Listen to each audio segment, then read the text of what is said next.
Here's the first tricky question. What do you think most people misunderstand about you? Now, at first, this might sound like a casual question, the kind of thing you'd ask over coffee. But don't be fooled. It's actually one of the sharpest psychological tools you can use to peek behind someone's mask. Why? Because it forces a person to stop, reflect, and reveal not just how they see themselves, but also how they believe the world perceives them. Most people are used to answering easy, surface-level questions. What do you do? Where are you from? But this one, it digs much deeper. When you ask someone what others misunderstand about them, they can't just give you a fact. They have to tell you a story about themselves, about the gap between how they want to be seen and how they think they are seen. And in that gap, character is revealed. For example, some people answer with humility. I know I come across as cold, but in reality, I care very deeply. That kind of answer shows empathy, awareness, and even a little vulnerability. It's someone who knows how they might be misjudged, and instead of blaming others, they take it as a chance to explain themselves with grace. But then, you'll meet others who answer in a very different tone.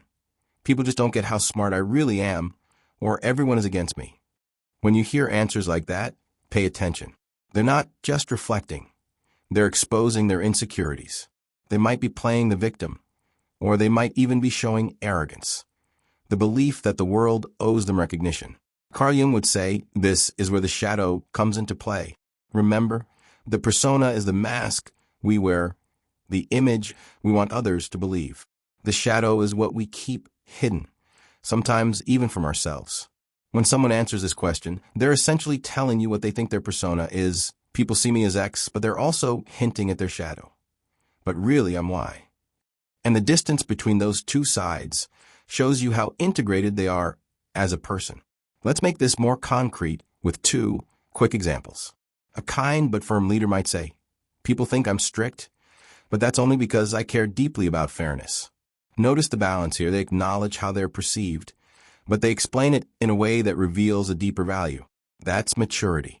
Now compare that to someone manipulative who says, people think I'm untrustworthy, but that's just because they're jealous. See the difference? That response throws blame outward. Instead of reflecting inward, they point fingers at the world. That kind of answer reveals defensiveness, projection, and maybe even a refusal to see their own shadow. So the real takeaway here is this. The way someone frames this question tells you everything. Do they respond with maturity, showing they've thought about how they come across? Or do they reveal bitterness and defensiveness? One answer shows growth and balance. The other shows cracks in the mask. Keep watching because in just a moment we'll expand on this question. And I'll show you how to read between the lines, where the real truth often hides. And trust me, once you hear this, you'll never listen to answers the same way again. But before we move forward, if you haven't already, make sure to hit that subscribe button so you don't miss future deep dives like this one. Here's the secret. It's not just about what someone says when they answer this question.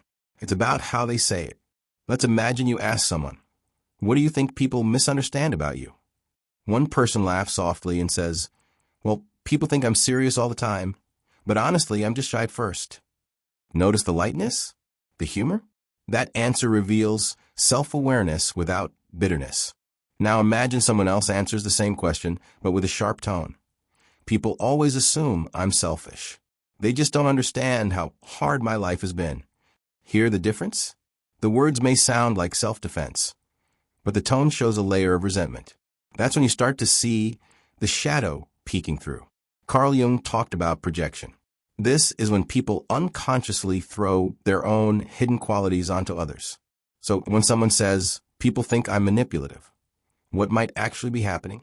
They could be struggling with their own manipulative tendencies, but instead of facing them, they project them outward and make it seem like everyone else is wrong.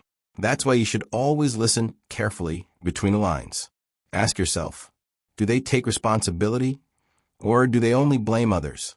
Do they use humility and honesty, or do they get defensive? Do they soften their words with humor, or do they react with aggression? Because here's the truth.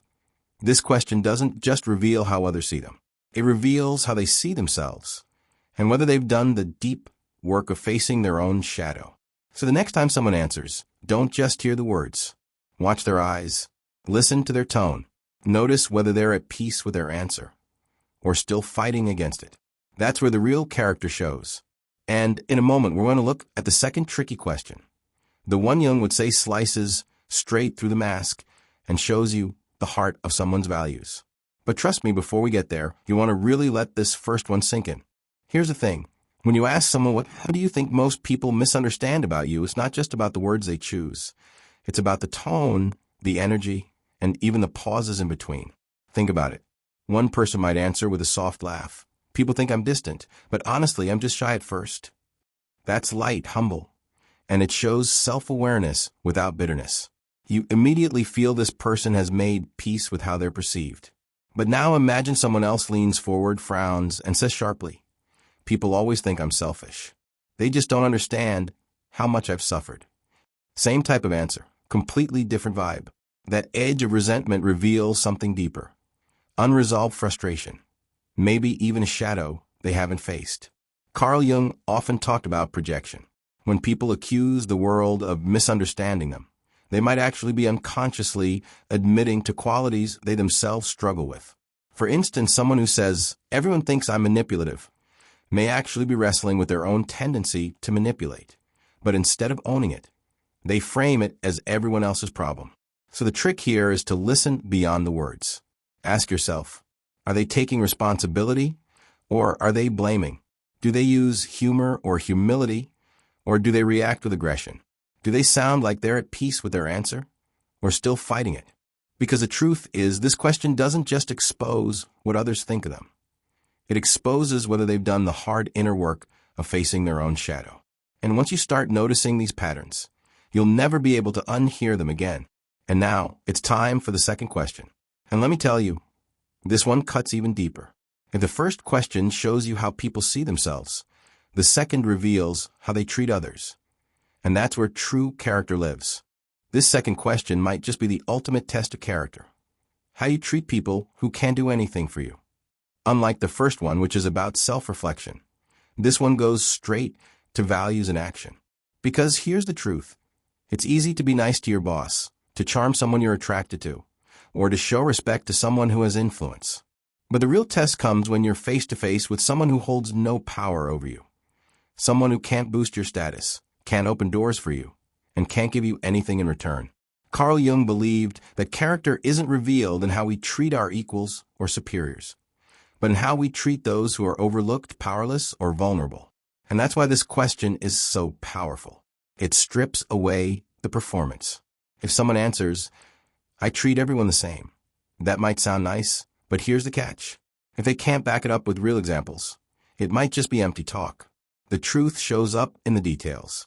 A genuine person might say, "I always make sure to thank waiters, even when the service is slow. They're human too." That shows respect, empathy, and grounded values. On the other hand, if someone smirks and says, "Why waste time on people who can't help me?" that's a red flag. That answer reveals not just arrogance, but a guiding principle of self-interest. They've basically told you that their kindness is conditional, transactional. Think of the difference between two types of people. One sees a janitor cleaning late at night and says thank you, maybe even strikes up a short conversation. The other walks by as if that person is invisible. Same situation, two completely different characters revealed. This question forces people to show whether their guiding principle is genuine humanity or pure self-centeredness. And here's where it gets really interesting.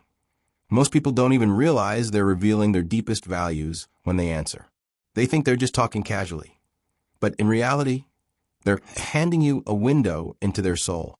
So, the next time you want to really know who someone is, ask them this question.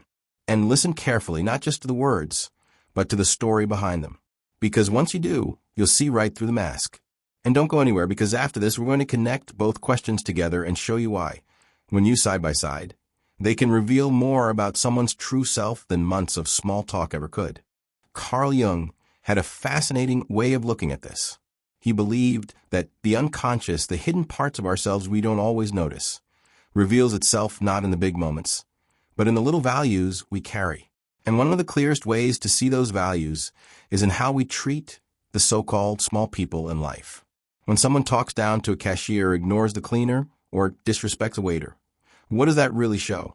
Jung would say it's not just rudeness. It's a sign that the shadow hasn't been integrated. Instead of facing their own insecurity or need for superiority, they project it outward by stepping on others. It's superiority on the surface, but underneath it's really a weakness, an immaturity of the soul.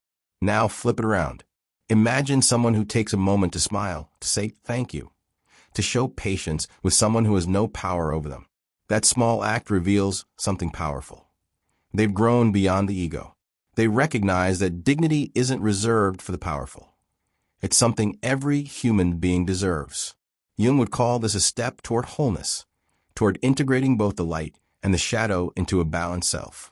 And that's why this question, how do you treat people who can't do anything for you, is more than just a test. It's a mirror. It shows whether someone is still ruled by their ego and shadow, or whether they've moved into deeper self-awareness, where respect is universal. Keep this in mind, because when you place this question next to the first one, the real magic happens. That's where you get the full picture of who someone really is. Now here's where it all comes together. The first question, what do you think most people misunderstand about you, is all about the inner world. It reveals the story a person tells about themselves and how they believe the world sees them. It's like opening a window into their inner narrative. The second question, how do you treat people who can't do anything for you, takes it a step further. It's not about their story anymore. It's about their actions, their lived values, the way they show up when there's nothing to gain. And when you put these two questions side by side, something amazing happens. You get to compare what someone says about themselves with what they actually do. The first exposes their perception. The second tests their reality. Carl Jung would probably smile at this combination, because in his view, true character is revealed when the inner self and the outer behavior align, when the mask, the ego, and the shadow are no longer at war, but working together as one. So if someone answers both questions with maturity, humility, and consistency, you've likely found someone genuine, someone integrated. But if the answers clash, if the story doesn't match the behavior, that's when you know the mask is still firmly in place. And that right there is the secret to seeing through people, not with judgment, but with awareness. Now you might be wondering, okay, these questions sound powerful, but how do I actually use them in real life? Let me walk you through a few situations where they become eye-opening tools. Friendship. We all know that one person who seems charming on the surface, but later shows a different side. Before you let someone too deeply into your life, try asking these questions in a casual way. Their answers might show you whether there's someone you can truly trust, or someone who only wears the mask of friendliness. Relationships. Early dating is another perfect example. When everything feels new and exciting, people naturally put their best foot forward. But if you want to avoid months or even years of disappointment, ask these two questions. Pay close attention to how your date talks about how others see them and how they treat people who hold no power over them. The answers often reveal red flags, or, if you're lucky, deep compatibility. Work. Employers and leaders also benefit from this. Imagine interviewing someone who seems polished, confident, and skilled. These questions can cut through the performance and reveal whether that person has humility, respect for others, and the ability to work in a team, or whether hidden arrogance lurks beneath. Family. And let's not forget family. Sometimes we think we know our relatives, but these questions can surprise you. They might help you understand why certain conflicts repeat, or why some relatives seem harder to trust. Asking these questions not as an interrogation, but in conversation, can help you decide where to set healthy boundaries and where to lean in with trust. Storytelling. Let me give you a couple of quick examples. Imagine one man asked, how do you treat people who can't do anything for you? And answered with a story about always thanking waiters by name, because he believes kindness is universal. That answer reveals not just politeness, but a worldview of respect. Now, imagine another person answering the same question with, why waste time on people like that? They don't matter. That answer is equally revealing, but in a much darker way. And this is why these questions matter so much. They don't just bring out answers. They bring out values, the essence of who someone truly is. So keep watching, because the next part is important. One of the answers, you get shocked you. Here's the truth. Sometimes, the answers to these questions won't make you feel good. You might uncover arrogance, bitterness, or even cruelty hidden beneath a charming surface. Jung would remind us, don't be quick to judge. Every single one of us has a shadow. That darker side of the self doesn't make someone evil. It just makes them human. The difference is whether a person acknowledges their shadow or lets it control them. For example, if someone admits, honestly, I sometimes struggle to respect people who can't help me, but I'm working on it, that shows growth. That shows integration. They see their shadow, but they don't deny it. That's someone who has potential for maturity. But if someone answers in a way that proudly celebrates selfishness or superiority, that's a warning sign. That's not integration. That's identification with the shadow. Jung believed this was dangerous because it means the person isn't aware of how their darkness shapes their choices. So yes, sometimes the truth will be uncomfortable. These questions might reveal things you'd rather not know. But isn't that better than living under an illusion? Better to see someone as they really are than to be fooled by a mask. Stay with me, because in the next part, I'll show you how these two questions, when combined, create a complete picture of someone's true character. Now here's where it gets even more powerful. These two questions aren't just for testing others. They're for testing yourself. If you truly want to grow, you have to turn the mirror inward. So let's try it together. Take the first question. What do you think people misunderstand about you? Pause for a moment. Really think about it. Does your answer come from a place of maturity and reflection, or from blame? If your first instinct is to say, people never get me because they're selfish or fake, that might be a sign of projection. Exactly what Jung warned about. But if you say, people sometimes misunderstand me because I don't always communicate clearly, now that shows self-awareness.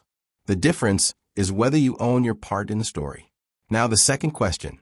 How do you treat people who can't do anything for you? This one stings, doesn't it? Be brutally honest. Think about the waiter at the restaurant, the cashier at the store, the person cleaning the street. Do you look them in the eye?